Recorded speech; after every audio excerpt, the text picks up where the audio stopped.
My name is Stephanie Allen. I was born and raised in a quiet suburb in Oregon. From the outside, my family looked like the picture of middle-class American life. A house with a lavender-filled front yard, a neat white picket fence, and cozy family dinners under warm lighting. But inside, things were far from as pleasant as they appeared. I was the firstborn of my parents, Mark and Linda Allen, both firm believers in modern parenting methods. My father, a software engineer with a passion for math, always dreamed of having a brilliant, exceptional child. My mother? She once told her friends she had read over 40 books on child psychology before I was born. I was brought into this world with high expectations. Monitored, measured, and experimented on, like a research project. But by the time I turned 3 and still couldn't count to 20, or write my name properly, Mom's disappointment became obvious. "Mark, I don't think she's capable of learning as fast as we hoped," she said, a mix of frustration and caution in her voice. "We need to intervene early so we don't miss the golden stage." My dad just nodded slightly, but I remember how he looked at me that day. Like I was a math problem that yielded the wrong answer, not worth solving any further. When I was 4, my younger sister Claire was born. And from that moment on, everything at home changed. Mom seemed to become a different person. Every corner of the house was filled with brain-boosting toys, emotion flashcards, and advanced learning tools you'd only find in elite education centers. I still remember that afternoon. I was quietly building Lego blocks in the corner of the living room when Mom walked by, glanced at me, and sighed. Claire is only 7 months old and already responding to 3-step sequences. Never mind. Keep playing.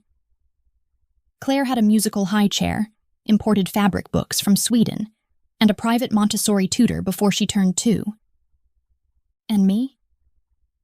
I had pre-printed workbooks, a stubby pencil, and daily reminders that I needed to try harder if I wanted to achieve anything.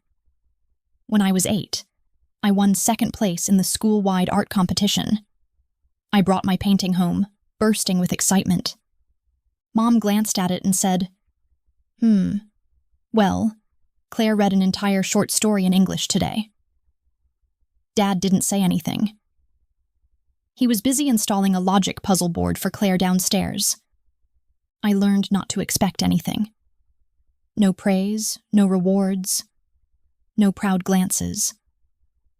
I slowly became a shadow in my own family. Present, but never really seen. The breaking point came in the fall of the year I turned 12. I had always had my own room. The upstairs one with the window that overlooked the small forest behind our house, where morning light filtered through the blinds and soft beams. I loved that room.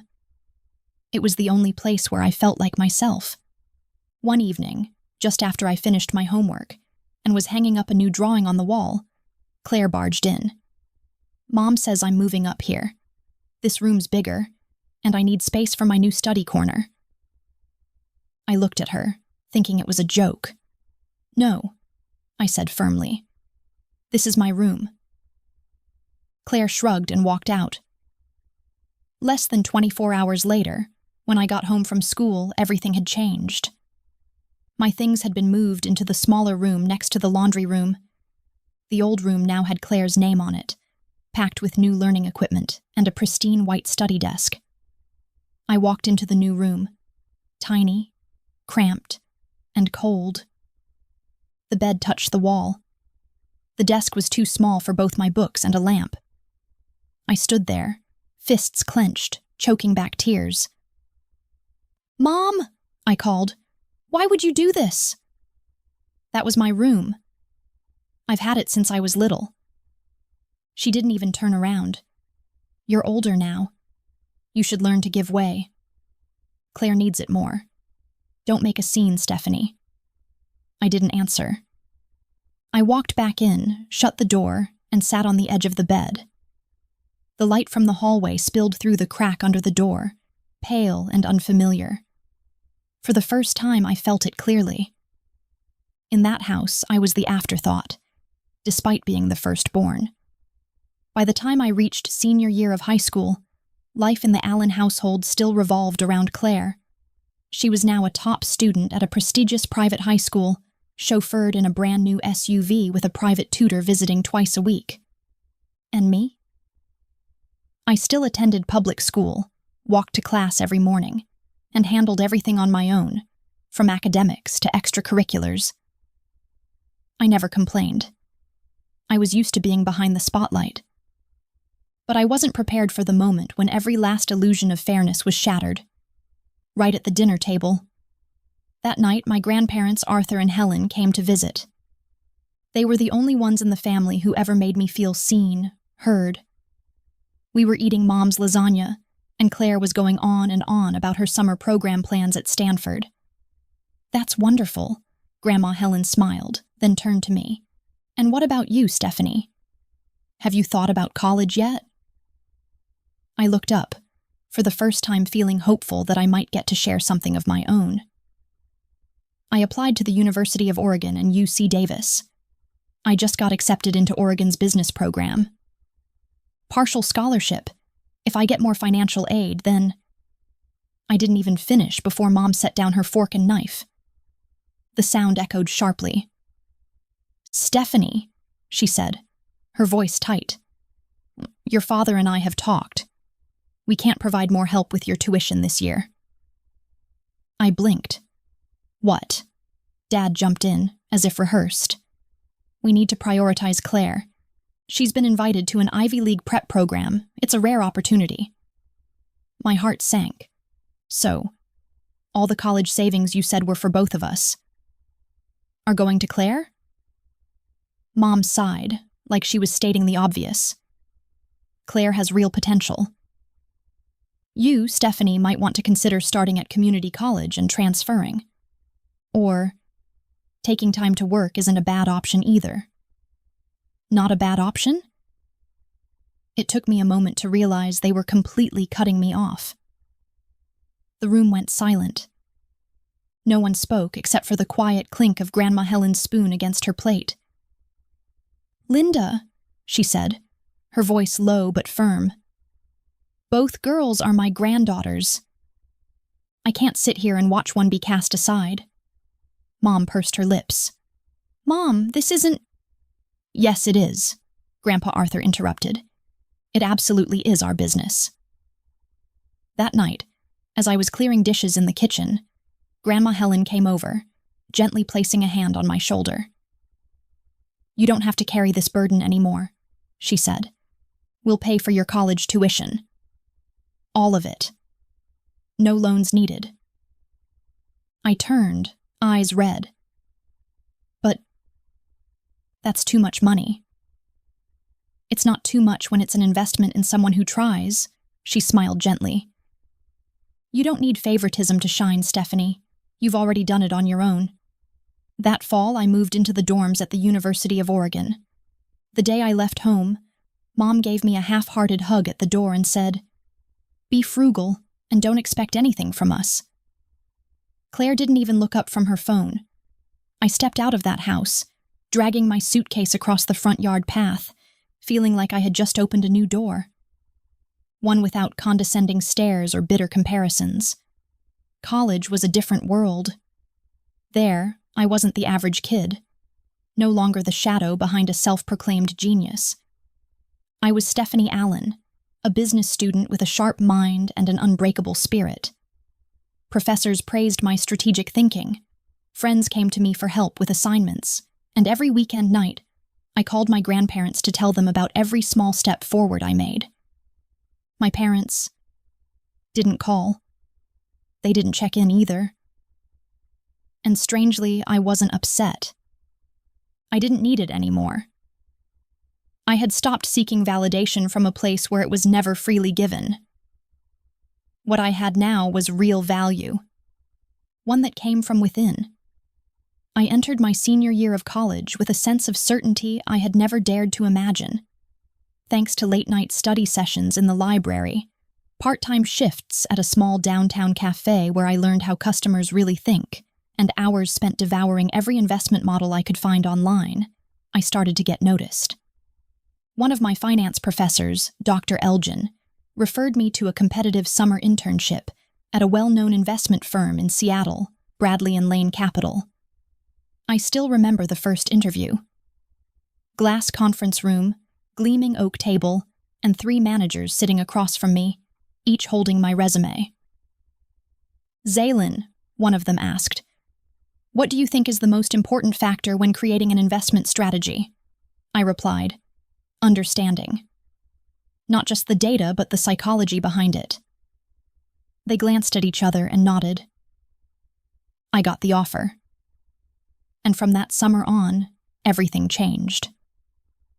After graduating with honors and having a research project published in a financial journal, I was offered a full-time role at Bradley and Lane as a junior investment analyst. I worked tirelessly, learning everything from risk reports, shareholder presentations, to how to read between the lines in volatile market charts. 3 years later, during a routine review of a high-net-worth client portfolio, I discovered something troubling. A group of tech stocks our firm had heavily invested in showed signs of artificial growth. The internal indicators looked unusually strong compared to the overall market. Most analysts saw it as breakout potential. But I didn't. I spent 2 sleepless nights combing through every number, tracing back appendix reports, and finally uncovered the truth. Those companies were inflating revenue through internal transactions, essentially buying their own products to fabricate sales. If we didn't pull out in time, we'd lose at least $32 million, 0 cents, in client funds. I couldn't stay silent. That Monday morning, I walked into the executive boardroom with a 42-page analysis and a risk simulation model. No one interrupted. When I finished, the CFO sat in stunned silence before turning to the CEO and saying, "She just saved the company." Within 3 days, the entire portfolio was restructured according to my proposal. And 6 months later, not only had we avoided a massive loss, but the firm reported an 11.4% growth, the highest in 7 years. I was promoted to lead investment strategist. But I didn't stop there. I started using my after hours to develop a risk scoring system based on market behavior, integrating factors like consumer psychology, social media trends, and global political shifts. It was the kind of thing the industry always called unquantifiable. I called it PRISM. At first, PRISM was a personal project, but after it accurately predicted price swings in 3 major stock groups ahead of key events, upper management took notice. A year later, the system was officially integrated into the firm's core strategy, helping Bradley and Lane surpass 2 of its top competitors in the sector. I still remember the day I was called into the senior boardroom. The CEO, Richard Langley, smiled at me once everyone was seated. "Stephanie," he said, "we're creating an entirely new position, Chief Strategic Investment Officer, and no one is more deserving than you." I could hardly breathe. Just 4 years earlier, I was told I might want to work for a while and figure things out later. That role wasn't just a title. It was proof of everything I had overcome, from being the forgotten child in my own family to becoming the one leading the table in a multi-million-dollar firm's boardroom. That evening, I didn't celebrate with champagne or a party. I went to my grandparents' house, a simple red brick home filled with warmth. Grandma Helen was baking, and Grandpa Arthur was making tea. I laid the appointment letter on the table. They looked at each other and smiled. "Little Stephanie," Grandpa said, now leading the way. I looked at him, then at Grandma, the first person who believed I didn't have to be exceptional to be worthy. For the first time, I didn't need anyone's approval. I had already proven it. To myself. With quiet grit, relentless effort, and unwavering belief. After accepting the role of Chief Strategic Investment Officer at Bradley and Lane, I knew I needed to mark the moment. Not with grandeur, but with a small, warm gathering for those who had stood by me. My grandparents, a few close friends, a couple of trusted colleagues, When I mentioned the idea to my mother, she immediately offered, "You should let us host it. Do it at home. Make it more intimate. The family can reunite too." I hesitated, but she continued, "You just need to send the money for catering and decorations. I'll handle the guest list and everything else." I was unsure, but thought maybe, after all these years, this could be our chance to start over.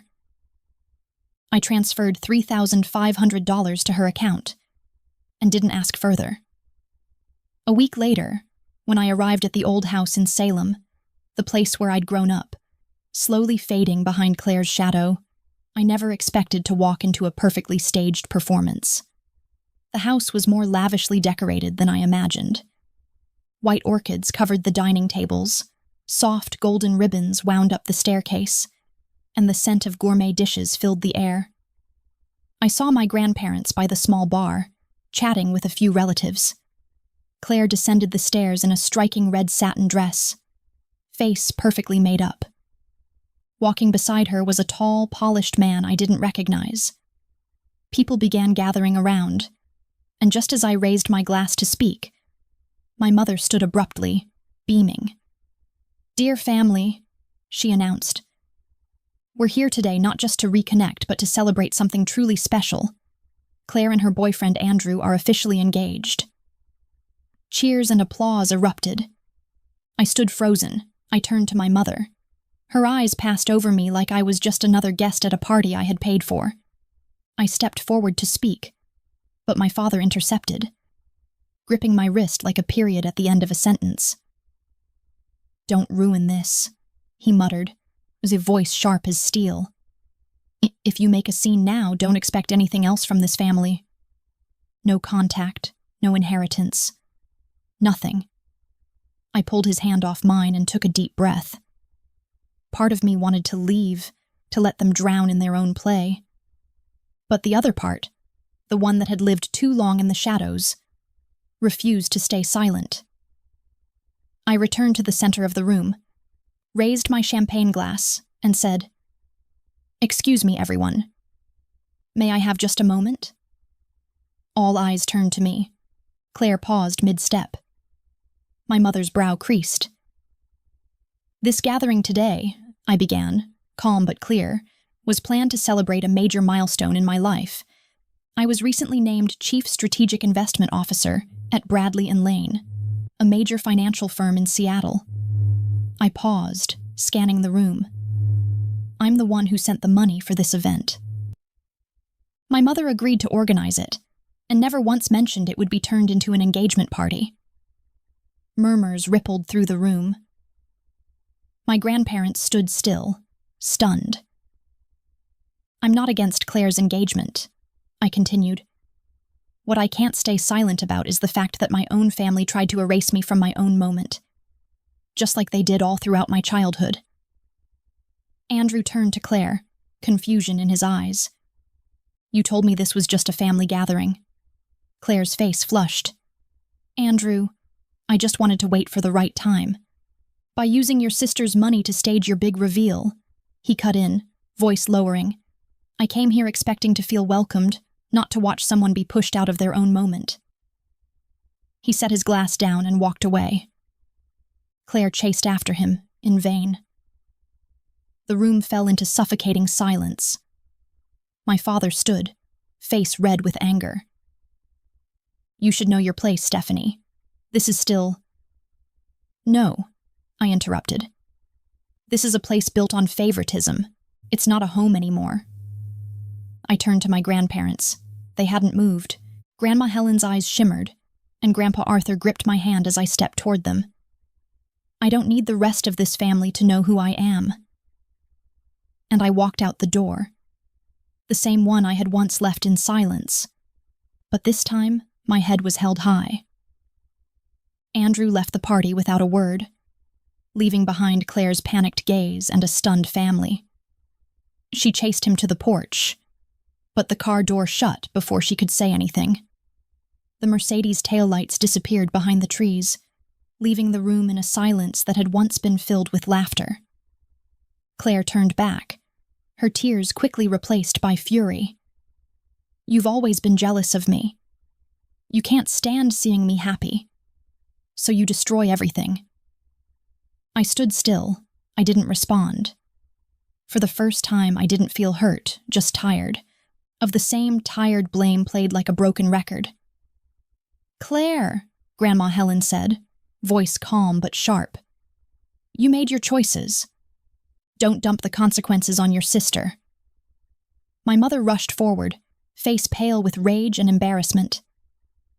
"Stephanie, who do you think you are to humiliate your sister in front of our family?" "I don't need to think," I replied quietly. "I just told the truth. And I've stayed quiet long enough." My father grabbed my mother's hand, trying to hold her back, but his eyes were blazing. "If you walk out of here today," he said, his voice ice cold, "you're no longer part of this family. Don't expect an inheritance. Don't expect to ever call us again. As far as we're concerned, you never existed." I was about to speak when Grandpa Arthur, who had silently observed the entire evening, suddenly stepped forward, his voice ringing out like a bronze bell in the quiet room. "David, if you're going to cut Stephanie out of this family, then it's time we clarify a few things." Grandma Helen took his hand and stepped forward with him. My mother looked at them as if sensing something was coming. "We updated our will 3 months ago," she said calmly. "The entire estate, the house, the savings, the investment shares, it's all going to Stephanie." My mother let out a shocked gasp. "What?" "We've seen enough," Grandpa Arthur said.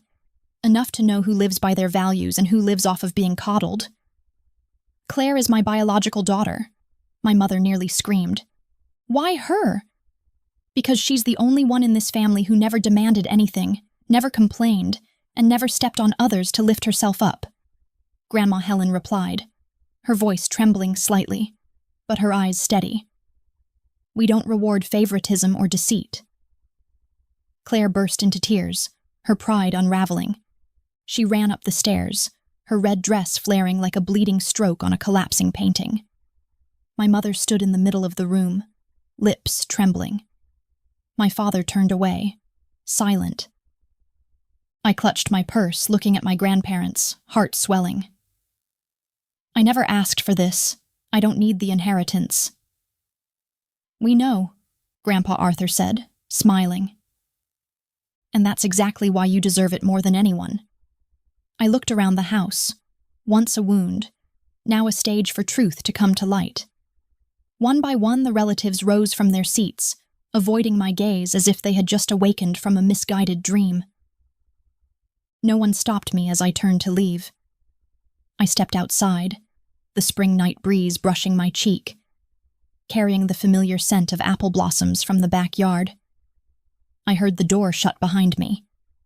This time it wasn't a door slamming shut. It was a final chapter, closing on years of endurance. On the drive back to my grandparents' home, Grandma Helen reached over and gently took my hand. "You don't have to fight to prove yourself anymore, Stephanie," she said. "Now you get to just be." I looked at her, eyes stinging. I had never felt so at peace.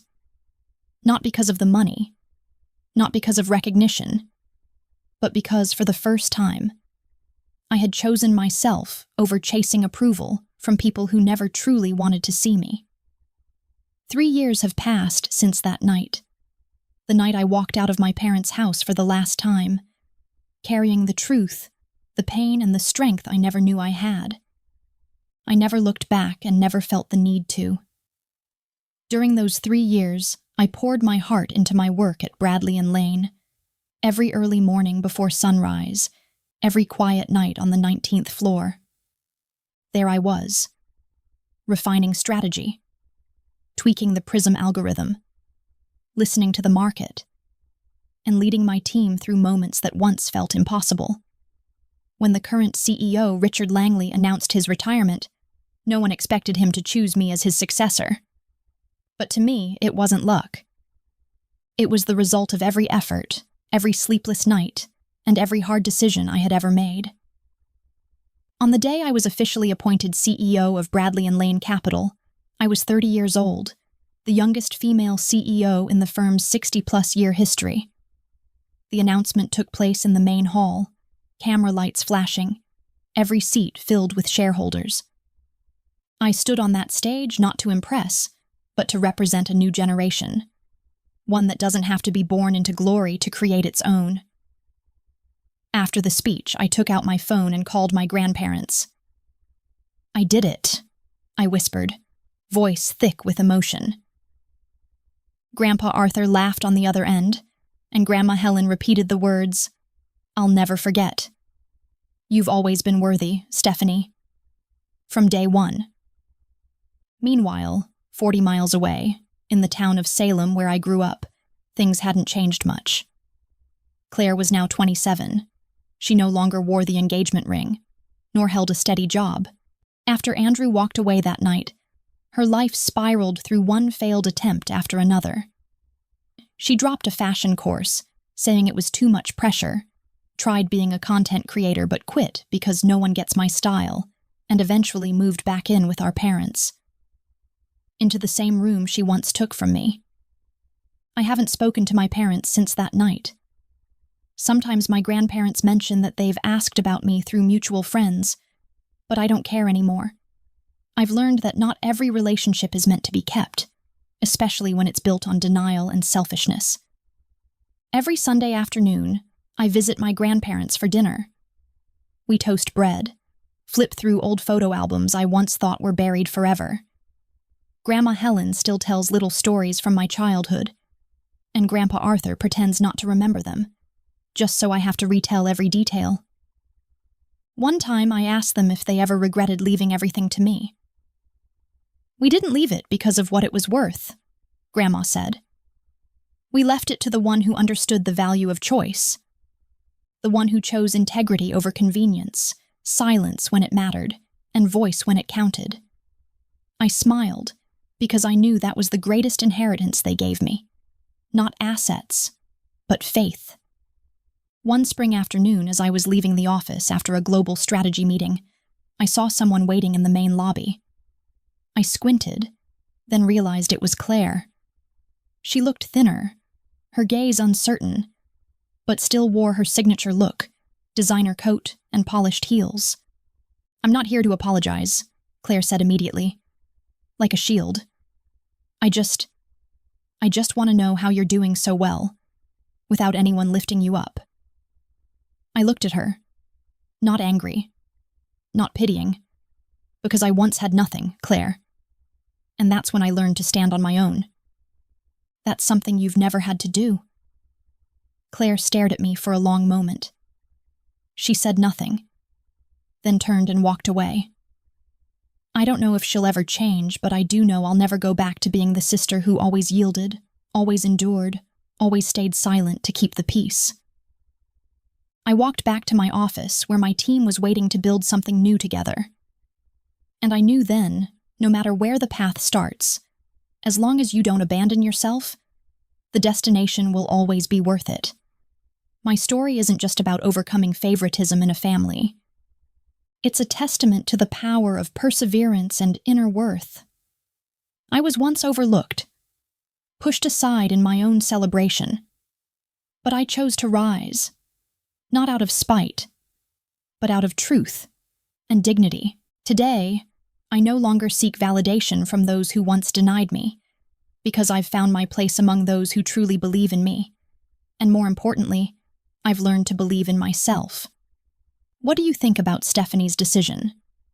Was she too harsh, or was it exactly what she deserved after everything she endured? Share your thoughts below, and don't forget to follow the channel for more powerful family stories to come.